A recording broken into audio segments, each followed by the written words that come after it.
गोरखपुर से रामगोपाल द्विवेदी हैं, मेरठ से उमेश श्रीवास्तव को आप सुन ही रहे थे, लखनऊ से हमारे साथ संकेत मिश्रा जुड़ गए हैं, बागपत से हमारे साथ शहजाद राव जुड़ गए हैं। शहजाद, मैं आप ही के पास आ रही हूँ। देखिए, मेरठ में उमेश जिन बच्चियों के साथ बात कर रहे हैं, छात्राएं बेहद खुश हैं स्कूटी के ऐलान से, लेकिन बजट पर अगर नजर डालें तो ओवरऑल सबको ही संतुष्ट करने का प्रयास किया गया है। महिलाओं के लिए भी इसमें है, किसानों के लिए भी इसमें घोषणा की गई है, इसमें उद्योग करने वाले एमएसएमईज के लिए भी घोषणा की गई है। तो हर वर्ग को जो संतुष्ट करने की एक कोशिश की गई, वो इस बजट में उसकी झलक साफ देखी जा सकती है। लेकिन आपके आसपास जो लोग हैं शहजाद, उनसे जल्दी से रिएक्शन लीजिएगा, कैसा लगा बजट उन्हें? बिल्कुल आपने सही कहा, हर वर्ग को खुश करने वाला बजट है। बागपत किसानों का जिला है, किसानों की रणभूमि है और किसान ही हमारे साथ हैं, इनसे बात करते हैं। किसानों को भी सरकार ने बहुत कुछ दिया है। सोलर जो ट्यूबवेल है वो लगाने की घोषणा की है। जो गन्ना भुगतान है 4000 करोड़ रुपए सरकार ने अतिरिक्त जो कराया है उसकी सरकार ने घोषणा की है। और जो रबी की फसल है, गेहूं की फसल है, उसके लिए भी सरकार ने जो है बजट का इसमें प्रावधान किया है। किसान भी खुश है, उनसे बात करते हैं। क्या कहेंगे सर, आप क्या कहेंगे बजट को लेकर, जो है क्या प्रतिक्रिया? बहुत अच्छा बजट है और जो सोलर के लिए सब्सिडी का 4000 करोड़ का ऐलान किया है वो भी बहुत स्वागत के योग है। और दूसरा जो 40 रुपये प्रति कुंतल के हिसाब से लगभग 4000 करोड़ का अतिरिक्त भुगतान दिया है, उसके लिए भी हम सरकार का बहुत बहुत धन्यवाद करते हैं। एनडीए की सरकार बहुत अच्छा काम कर रही है और बहुत अच्छा कार्य हो रहा है।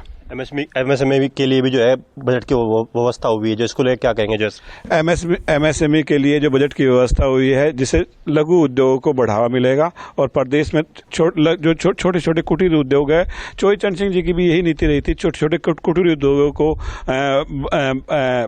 बढ़ावा देना। सरकार भी उन्हीं नीतियों पर चल रही है। किसानों का भला हो रहा है, पेमेंट भी हो रहा है और जो भुगतान अतिरिक्त दिया गया है उसका तो सब जगह 400 पार का तो सब जगह ही हर किसान हर जमीन पर चर्चा हो रही है कि एनडीए की सरकार ने और आदरणीय जयंत चौधरी जी के प्रयासों से जो ये 4000 करोड़ का अलग से 40 रुपये प्रति कुंतल हुआ है, एक्स्ट्रा बढ़ोतरी हुई है भाव में, ये बहुत बहुत स्वागत योग है। पहले सरकार ने जो है बढ़ाया और अब जो है बजट में जो है घोषणा की है सरकार। गन्ने का भाव तो बढ़ाया जी, पर गन्ने का भाव तो मतलब वो तो पेमेंट तो नहीं हो रहा हमारा, किसानों का पेमेंट थोड़ा है मिल को। आप क्या कहेंगे जो है इस बजट को लेकर, जो क्या प्रतिक्रिया? किसानों के लिए कई घोषणाएं की गई है, अब देखते हैं धरातल पे वो कितना काम करती है। उम्मीद है कि अच्छा ही रिजल्ट मिलेगा। ठीक है शहजाद, लोगों का रिएक्शन खासतौर पर देखिए, किसानों के बीच आप हैं खड़े हुए, रिएक्शन अच्छा है उनकी तरफ से आ रहा है। तमाम मेहमान भी हमारे साथ लगातार बने हुए हैं। सुधीर जी, मैं आपके पास आ रही हूँ, कैसा लगा बजट आपको? मतलब जो हमारे सहयोगी किसानों के बीच में मौजूद है वो काफ़ी खुश नज़र आ रहे हैं, उनको बजट अच्छा लगा, जो घोषणाएं उनके लिए हुई हैं वो काफ़ी ज़्यादा उनके लिए फ़ायदे का सौदा साबित करने वाली सिद्ध होने जा रही है। आपकी पार्टी का फर्स्ट स्टैंड इस बजट के ऊपर? देखिए, बिल्कुल हाइपोथेटिकल डेटा, हाइपोथेटिकल बजट की डिलीवरी और हाइपोथेटिकल बजट का इंप्लीमेंटेशन। जैसा कि आपने किसानों को सुना, एक किसान ने बिल्कुल एनडीए हो सकता है कुछ बायस, तो दूसरे किसान ने तुरंत रूप से बोल दिया कि हमें भुगतान कहाँ हो रहा है। और इस बजट की में जो प्रमुख बातें जो हम पहले से अपेक्षा कर रहे थे बजट से, कि कहीं ना कहीं जो फिस्कल डेफिसिट 20%, यानी आप 2 लाख करोड़ रुपए का फिस्कल डेफिसिट है इस बजट के अंदर, सरकार उस पैसे को कहां से लेके आएगी और किस तरीके से उस बजट को हम लाके और यहाँ पर धरातल पर इसको इंप्लीमेंट करेंगे।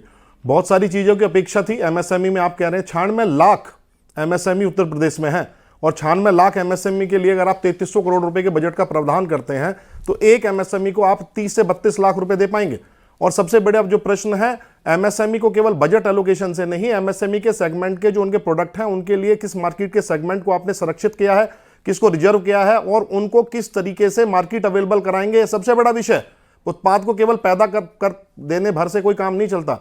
जहां तक सोलर नलकूपों की बात है, सोलर नलकूप अब कब लगेंगे, कैसे लगेंगे और कितने लगेंगे, उस पर सोलर नलकूप एक अलग विषय है। लेकिन जो बिजली का प्रावधान, सब्सिडाइज बिजली की बात थी, 12 की बिजली में कितने % की आप सब्सिडी देने वाले हैं, एमएसएमई के लिए आप कितना इसमें रिजर्व करने वाले हैं, तो मुझे नहीं लगता कि कोई भी एक्स्ट्रा ऑर्डिनरी इस बजट में ऐसी चीज बोली गई है जो प्रदेश को एक नए प्रावधान के रूप में या नए संस्थान के रूप में मिलेगी। कहीं ना कहीं परसेंटेज जो पूरे बजट का है 13% से आप बजट को बढ़ाते हैं और हर चीज में आप कहते हैं जो कंपैरेटिव डेटा है वो 60 से 70 और 80 90% का आप उसमें उछाल बताते हैं।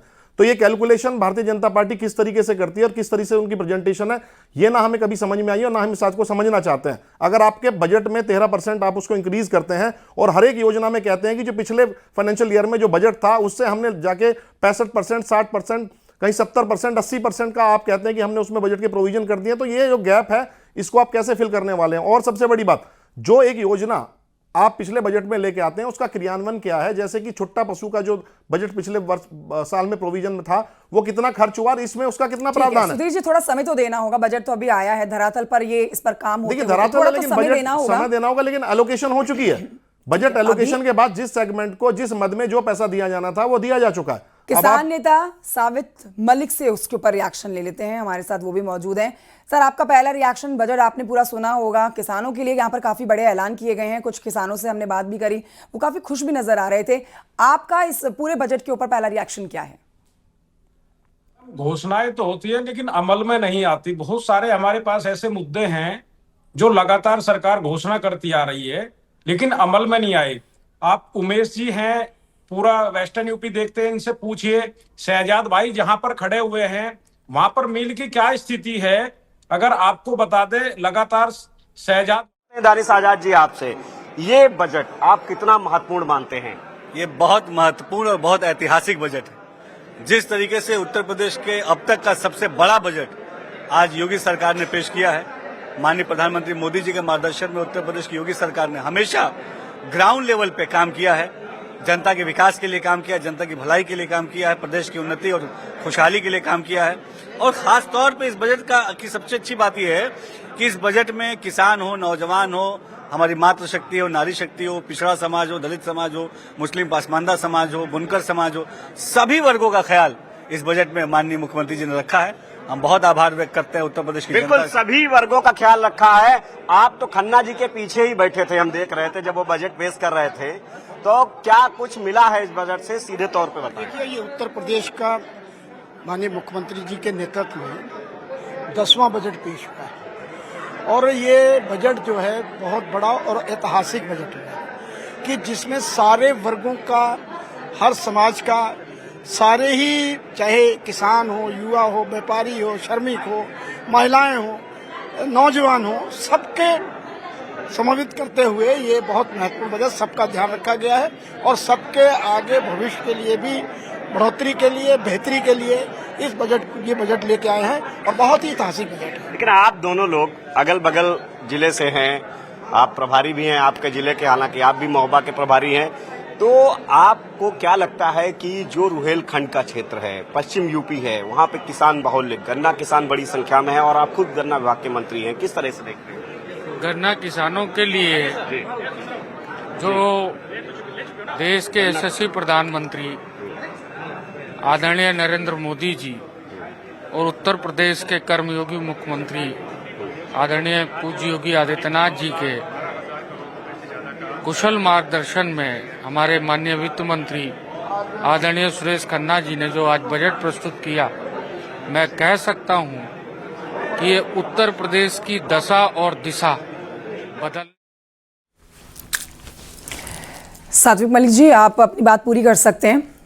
देखो, उदाहरण के रूप में ही आप देख लो, गन्ना राज्य मंत्री जो हैं वो कुछ बता नहीं पाए। मैं आपको बताता हूं, 2017 के चुनाव में बीजेपी ने वादा किया था कि 450 रुपए का भाव देंगे। 10वां बजट पेश होने पर भी आज तक 400 तक पहुंचे हैं और उसके बाद भी ये स्थिति है कि भुगतान जो 14 दिन में कह रहे थे वो नहीं हो पा रहा है। माननीय सुप्रीम कोर्ट का आदेश है कि गन्ने का भुगतान 14 दिन में हो जाना चाहिए, नहीं तो उसका ब्याज मिलना चाहिए। सरकार ने आज तक पिछले 10 वर्ष में लगातार घोषणाएं कर रही है लेकिन किसान को उसका भुगतान समय पर नहीं करा पा रही है। कानून व्यवस्था की बात करते हैं, छोटे से मिल मालिक से ये भुगतान नहीं करा पाते हैं, किस कानून व्यवस्था की बात ये करते हैं। दूसरा, फ्री बिजली का वादा इन्होंने किया था। फ्री बिजली के वादे में इन्होंने बहुत सारे वो चीजें लगा दी है और जहां पर लोग मीटर नहीं लगवा रहे हैं, कहते हैं पहले मीटर लगवाओ, उसके बाद हम आपको ट्रांसफार्मर देंगे, बहुत सारे अड़ंगे अड़ा रहे हैं। और जो सोलर ऊर्जा की आप बात कर रहे हैं, उसमें किसान के सामने ये दिक्कत है कि अगर उसको खेत में लगवा देते हैं, वो रात में चोरी हो जाती है, सरकार उसकी जिम्मेदारी नहीं लेती है। तो अगर उसमें ये प्रावधान करे कि किसान उसको एक स्वचालित वाहन पर लगा सकता है, उसको रात में घर में यूज कर ले और दिन में खेत में यूज कर ले, तो उसके लिए अच्छा होगा। तो बहुत सारी चीजें ऐसी है जो घोषणाएं तो की गई है। यूरिया हमारा लगातार ये घटा रहे हैं, पहले 50 किलो की बोरी थी, उसको 45 किलो कर दिया, अब उसको 40 किलो कर दिया। उसमें सल्फर और नाइट्रोजन कहीं भी कम नाराजगी कर है तो दिया सही सर, कहीं पर चेहरे पर खुशी भी है और सरकार के इस काम की सराहना भी करते हुए किसानों की संख्या कम नहीं है। रमेश ठाकुर जी, मैं आपके पास आ रही हूँ, वरिष्ठ पत्रकार है हमारे साथ। कितना बैलेंस लगा आपको रमेश जी आज बजट? देखिए, मुझे लग रहा है ये बजट बैलेंस से भी ऊपर है। वो क्यों है, इसकी एबीसीडी को समझना पड़ेगा। चुनावी साल है ये, और इसके लिए आप चुनावी बजट अगर, इसमें कोई दो राय नहीं, कोई नुकसान भी नहीं है।